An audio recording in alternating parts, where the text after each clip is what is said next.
La vasca da bagno è uno dei migliori modi per fare un orto autorigante e quindi avremo gratis i nostri cibi essiccati che si possono mantenere anche per tutta la stagione ed è gratis, gratis a parte il materiale, poi il sole al momento ancora non ce lo fanno pagare. Spendiamo annualmente di riscaldamento la cifra folle di 0 euro. Vivere una vita a contatto con la natura, facendo un lavoro sensato che tuteli gli altri e l'ambiente non è così complicato, non è così difficile, non è impossibile. È la cosa più ovvia del mondo, noi siamo natura e lì dobbiamo tornare. Mentre sto marchingegno, che cos'è? Un satellite di SpaceX? Che cos'è? Oggi andiamo a scoprire la storia di Paolo, che vive in una casa quasi completamente autosufficiente grazie a tanti piccoli, ingegnosi accorgimenti. Ciao! Ciao Bernardo, Come ti chiami? mi chiamo Paolo Vermani. Paolo, dove siamo innanzitutto? Allora, qui siamo a Monte Bamboli, che è in provincia di Grosseto, vicino alla città di Massa Marittima. Siamo circondati completamente dalla natura, c'è un bellissimo bosco, c'è molto silenzio, le persone che vengono qui vengono sempre colpite da questo silenzio che è sempre più difficile da trovare, è un posto che merita di essere vissuto e anche di visitarlo. Qual è la tua storia, Paolo? Te l'aspettavi così, Allora, io sono sempre stato interessato all'ambiente, diciamo così, anche se all'inizio l'interesse era più sulle energie rinnovabili, su come produrre energia dal sole. Sono sempre stato affascinato da questa cosa fin da quando ero adolescente. Ovviamente poi quello che viene direi di conseguenza è appassionarsi alla natura, all'ambiente, alla tutela dell'ambiente. Quindi ho fatto varie esperienze in giro per l'Europa e poi sono tornato qui in Italia perché appunto la vicinanza con la natura secondo me è fondamentale, mi fa stare bene e quindi è quello che effettivamente mi piace di più.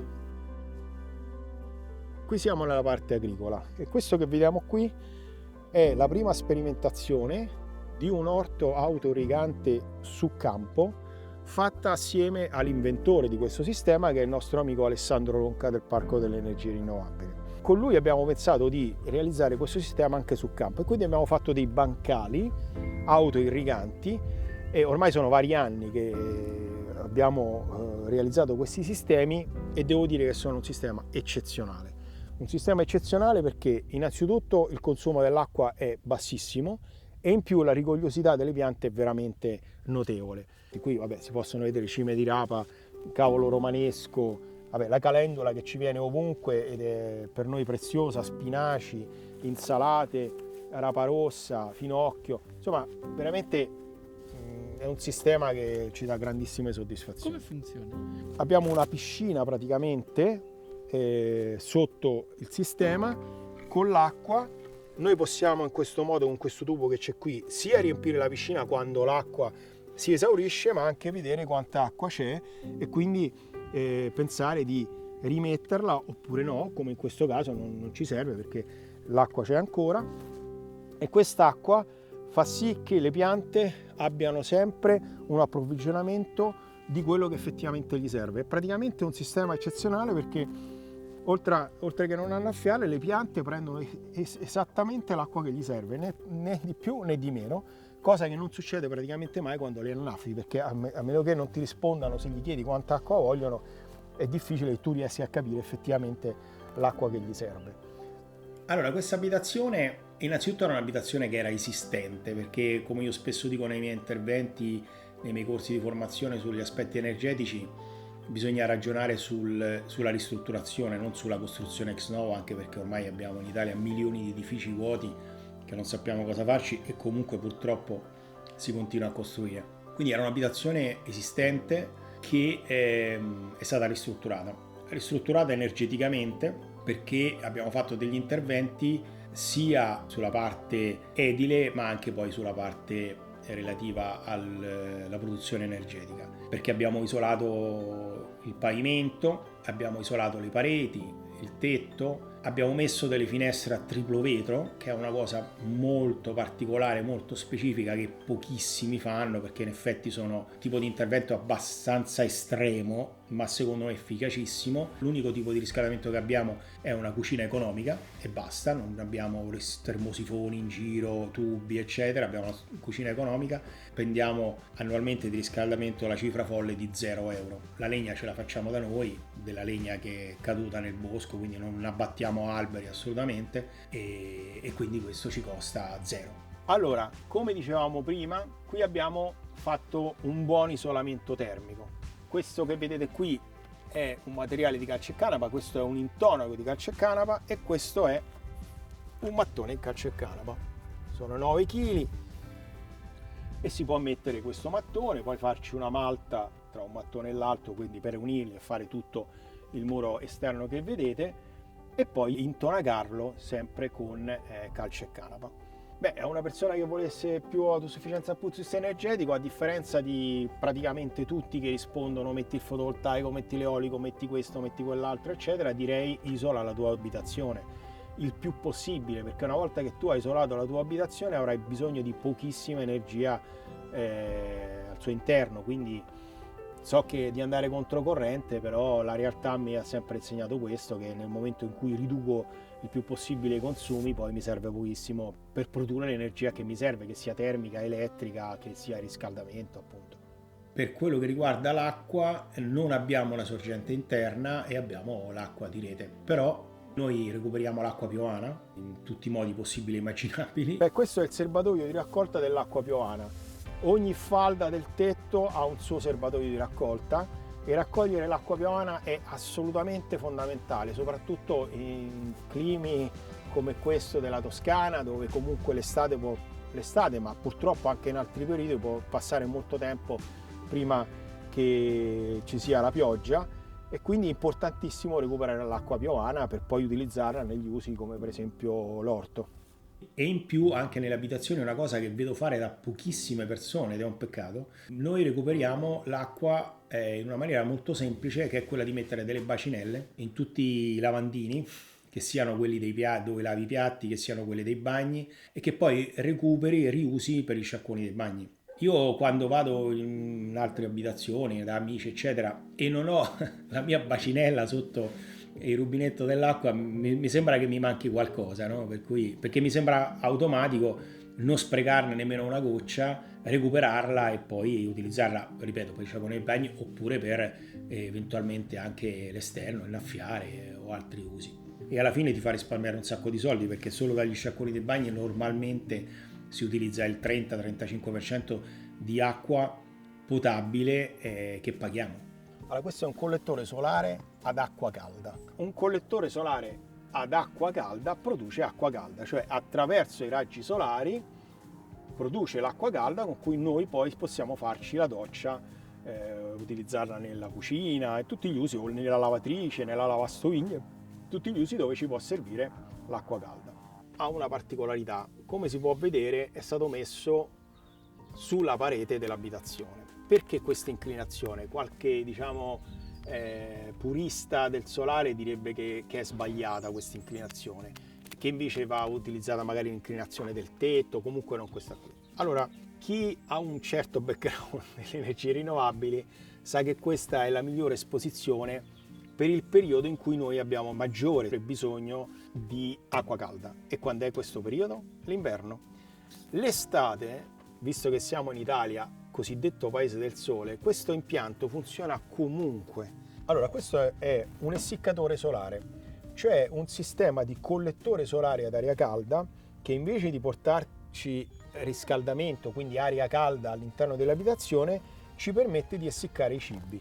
Difatti qui noi possiamo mettere tutto quello che vogliamo essiccare, e essiccare si può fare con moltissimi alimenti. Tra l'altro è uno dei sistemi più antichi di conservazione degli alimenti. Possiamo mettere i nostri alimenti a essiccare su questa grata, la mettiamo all'interno, richiudiamo il nostro essiccatore solare e poi il sole farà da sé.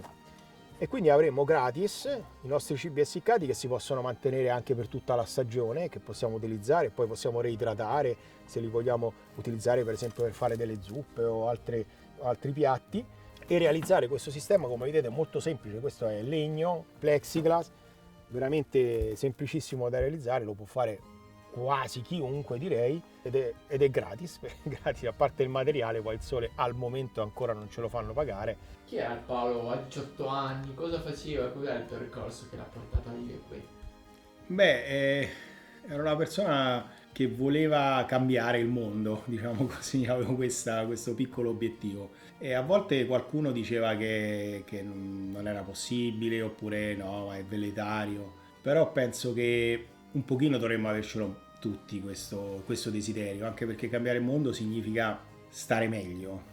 Perché se stanno meglio gli altri, stai meglio anche tu, perché se proteggiamo l'ambiente che ci circonda significa proteggere la nostra casa, quindi tutti aspetti che dovrebbero essere parte quotidiana della nostra esistenza.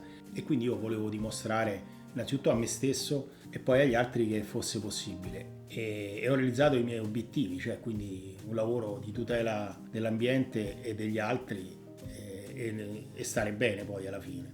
Mentre sto marchingegno qui che cos'è? Un satellite di SpaceX? Che cos'è? Allora, questa è una cucina solare. Allora, per gli addetti ai lavori è bene fare una precisazione, perché a volte si dice è un forno solare. No, il forno solare è un'altra cosa.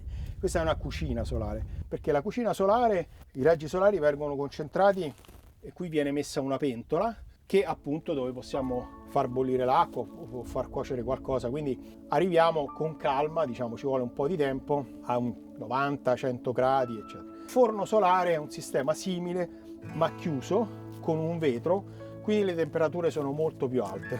Sempre più persone vogliono cambiare vita perché la vita sta diventando molto stressante. Le persone non hanno più tempo, fanno dei lavori che non gli danno soddisfazione, che non gli piacciono. In Italia nel 2022 oltre 2.300.000 persone si sono licenziate e altrettante persone che vengono ai nostri corsi, seminari, incontri pubblici hanno questo desiderio di ritornare in qualche modo alla natura.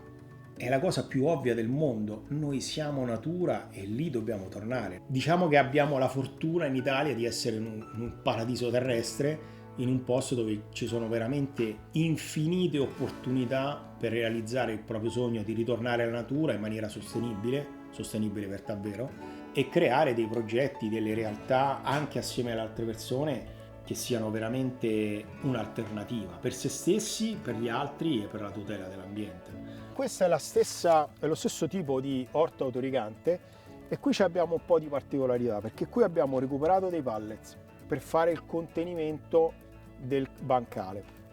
Abbiamo messo anche qui la pacciamatura di fieno,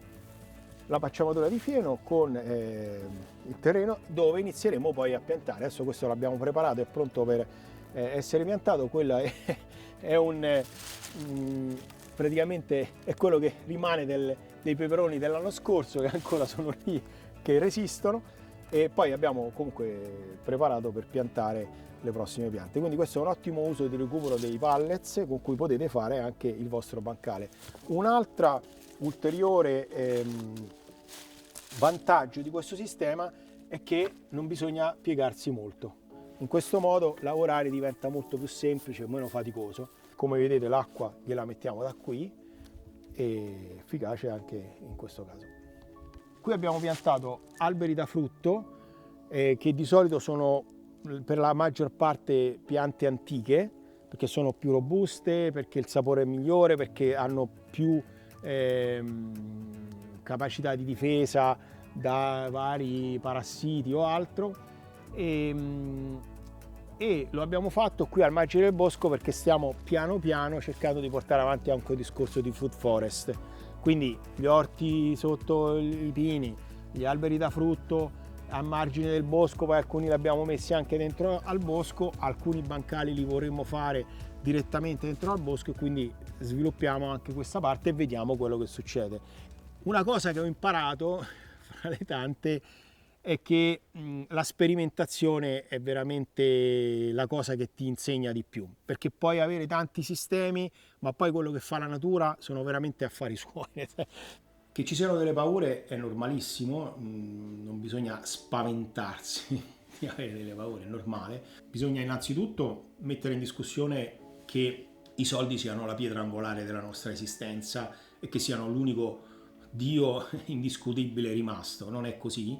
I soldi sono un mezzo, non sono un fine dell'esistenza, e quindi sfatare un po' sto mito che senza soldi uno non può fare niente, che deve guadagnare sempre di più, sempre di più, sempre di più per comprare delle cose che poi lo faranno infelice, e in più iniziare a conoscere, a frequentare, ma nel concreto direttamente, non attraverso la realtà virtuale, persone, luoghi, modi che hanno dimostrato che un cambiamento è possibile, e sfruttate tutte le occasioni che ci sono, perché nell'era dell'informazione essere ignoranti è una scelta. La vasca da bagno è uno dei migliori modi per fare un'orta autorigante, perché è già pronta e la potete utilizzare. Quindi se c'è qualche amico che butta una vasca da bagno, prendetela, perché è uno dei sistemi più efficaci.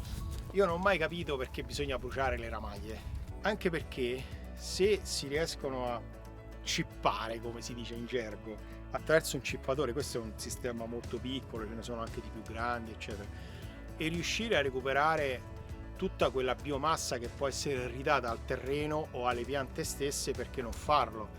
Quindi io penso che qualsiasi gruppo di famiglie o ecovicinato o ecovillaggio dovrebbe avere un sistema del genere ed evitare di bruciare le ramaglie, perché oltre che a produrre CO2 sicuramente si leva della biomassa che può essere utilizzata per il nostro terreno, per i nostri alberi, per farci dei sentieri, per tenere a bada le cosiddette erbacce. Quindi veramente sono vari gli usi che si possono fare utilizzando un sistema molto semplice come questo di cosiddetto cippatore. Da giovane diciamo che cercavo queste strade che all'inizio sembravano impossibili, ma poi le ho trovate, e come me tante altre persone. Insomma, io penso che se si vuole con convinzione, con chiarezza andare in una direzione del genere, si può fare, non bisogna essere, non è necessario essere ricchi, non è necessario essere Einstein, geni, si può fare tranquillamente.